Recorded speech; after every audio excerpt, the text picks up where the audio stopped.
मध्य प्रदेश के पूर्व सीएम और पीसीसी चीफ कमलनाथ ने इंदौर में बीजेपी पर जमकर हमला बोला। प्रदेश सरकार पर आरोप लगाते हुए उन्होंने कहा कि कोरोना की वजह से रोजाना सैकड़ों मौतें हो रही हैं और सरकार लाशों पर राजनीति कर रही है। पूरा प्रदेश भगवान भरोसे चल रहा है। जानकारी मिली है कि बीजेपी कार्यकर्ता और नेता रेमडेसिविर इंजेक्शन बांट रहे हैं और ब्लैक कर रहे हैं। जनवरी से मीडिया कोरोना की तीसरी लहर को लेकर आगाह कर रहा था, लेकिन सरकार ऑक्सीजन और रेमडेसिविर इंजेक्शन एक्सपोर्ट में लगी थी। वहीं उन्होंने सरकार से सवाल पूछा है कि 18 साल से ज्यादा उम्र वालों को कितनी वैक्सीन लगाई गई है। इस दौरान उन्होंने दमोह के परिणाम के लिए वहां की जनता का शुक्रिया अदा किया।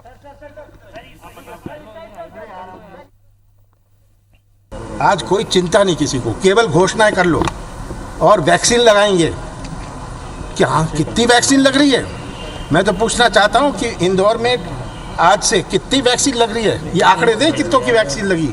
मैं तो प्रदेश की जनता से ये अपील करता हूँ कि आप ये जो सच्चाई है, आज जो हमारा किसान तरसते है, नौजवान तरसते है, छोटा छोटा व्यापारी तरसते है, ये सब सच्चाई पहचानिए। पूरा श्रेय दमोह की जीत का, कांग्रेस की जीत का दमोह की जनता को जाता है। दमोह की जनता ने, दमोह के मतदाताओं ने ठुकराया सौदेबाजी की राजनीति, उन्होंने सच्चाई का साथ दिया।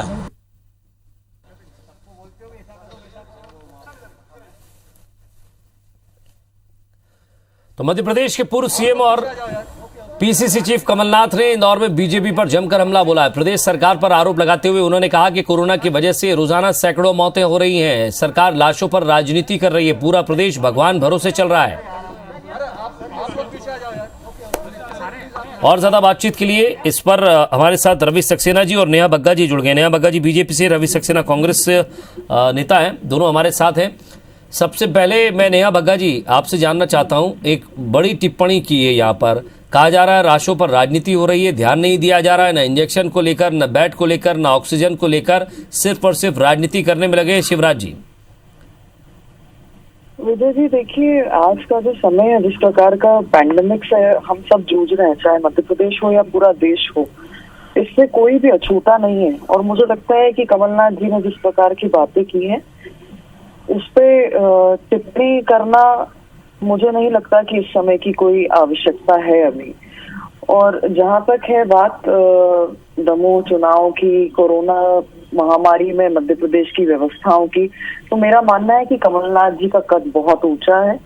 40 साल का उनका लगभग राजनीतिक अनुभव है।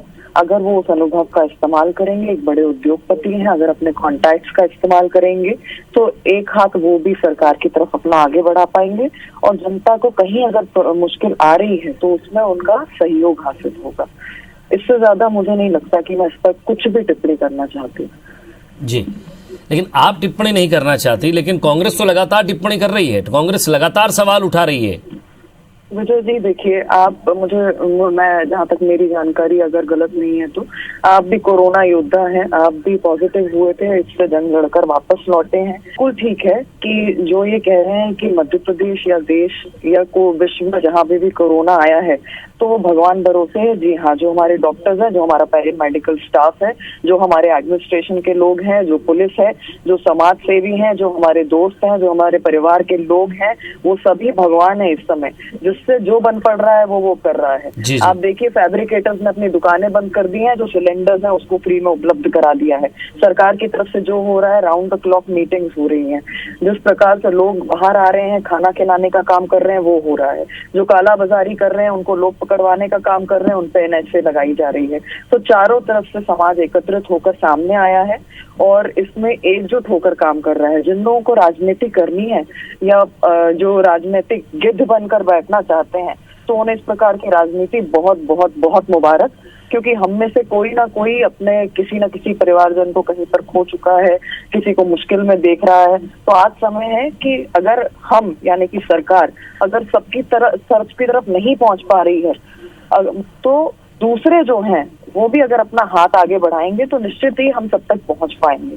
तो आज एकजुट होने का समय है। और एक बहुत ही अच्छी सेइंग है इंग्लिश में कि comparison can never be a motivation.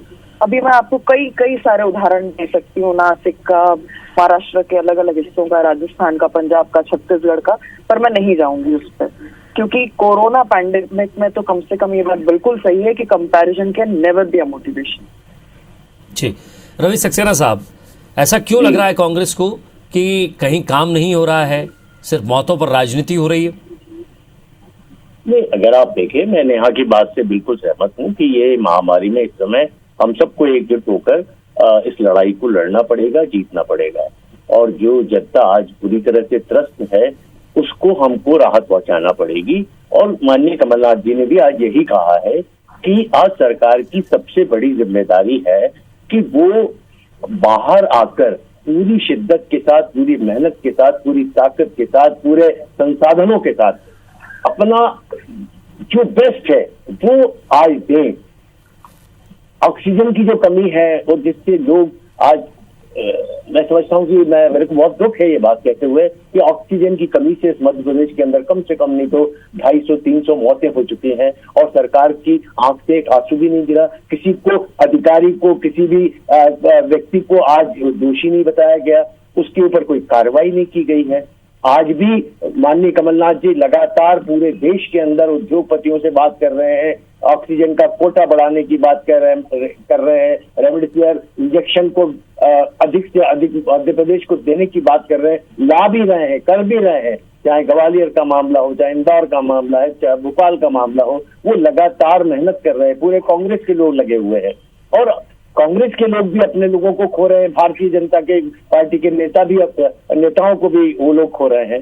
तो आज ये ऐसी महामारी है कि इस समय सरकार को पूरी ताकत के साथ भिड़ना पड़ेगा, जो कि दिखाई नहीं दे रहा है। आज आप देखें, मैंने कल ही कहा था एक डिबेट में कि मध्य प्रदेश में जो प्राइवेट अस्पताल हैं वहां जिस तरह की लूट की जा रही है और जिस तरह से बिल बनाए जा रहे हैं, 22-22 लाख रुपए के बिल दिए जा रहे हैं। लोग अपना घर बार बेच चुके हैं, उसके बाद भी उनके जो लोग हैं उसको वो बचा नहीं पा रहे हैं। तो आज सरकार है कहाँ, सरकार क्या कर रही है, ये भी तो देखना पड़ेगा। अगर हम ये सवाल नहीं उठाएंगे तो फिर सरकार चेतेगी कैसे?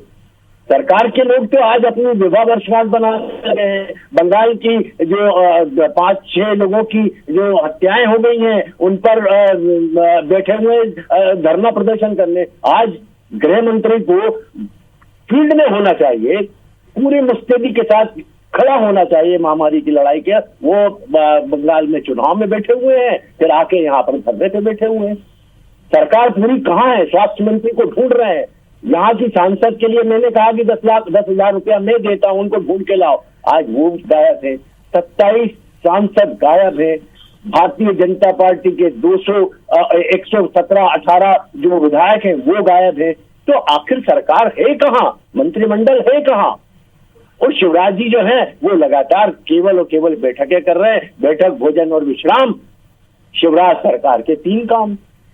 तो आखिर सरकार को जगाने का काम तो कमलनाथ जी को करना पड़ेगा, क्योंकि गद्दारों के दम पर आपने सरकार तो बना ली, पर उसको चलाना भी तो सीखिए। जनता को आप राहत देना भी तो सीखिए। जनता के जख्मों पे जो मरहम है उसको लगाना तो सीखिए। ऐसा परिवार नहीं है, जो कि आप स्वयं इस बात के मुक्त भोगी हैं, आप जानते हैं। आज कोई ऐसा परिवार नहीं है जहाँ पे कि कोई ना कोई व्यक्ति का कोई व्यक्ति जो है संक्रमित नहीं हो, किसी का घर का बच्चा नहीं गया हो, किसी की बहू नहीं गई हो, किसी का बेटा नहीं गया हो, किसी का बाप नहीं गया हो। तो आज इतनी बड़ी महामारी है और मध्य प्रदेश की सरकार जो है वो कुंभकर्णी नींद में सो रही है। जी, चलिए एक लास्ट रिएक्शन मैं नेहा जी आपसे चाहता हूं। देखिए, मैंने पहले भी कहा था विजय जी कि आईने में शक्ल सबको देखनी पड़ेगी जब पैंडेमिक की बात करेंगे। तो मैंने आपसे पहले भी कहा, विद्वान है कमलनाथ जी, वरिष्ठ हैं कमलनाथ जी, 40 साल का अनुभव है। अगर उनके अनुभव कहीं काम आ सके मध्य प्रदेश में या महाराष्ट्र में या छत्तीसगढ़ में, कमलनाथ जी लगातार लगे हुए हैं। वो 16-16, 17-17 घंटे जनता पसंद नहीं करेगी। कोरोना में अगर आप व्यवस्थाएं करवा रहे हैं, तो मैंने पहले कहा, मैं आपकी बात से लोग हैं, अगर आप इस लड़ाई को लड़ना पड़ेगा, करना चाहेंगे, जो सत्ता में है आप ही जिम्मेदारी ज्यादा है। आप बोल लीजिए। चलिए मैं बोल नहीं रहा हूँ, मैं आपको कह रहा हूँ, मैंने पहले ही कहा। नहीं, आप बोल लीजिए, कोई बात नहीं, पर जनता समझती है कि राजनीति अगर कोरोना में भी हो रही है। समय का मैं सर आप दोनों का शुक्रिया अदा करना चाहता हूँ, बहुत बहुत शुक्रिया आप दोनों का। लेकिन सवाल यह है कि सवाल भी खड़े हो रहे हैं और काम भी हो रहा है, लेकिन कहीं ना कहीं कोई ना कोई लचर व्यवस्था ऐसी आ जाती है जिसकी वजह से विपक्ष को बोलने का मौका मिलता है।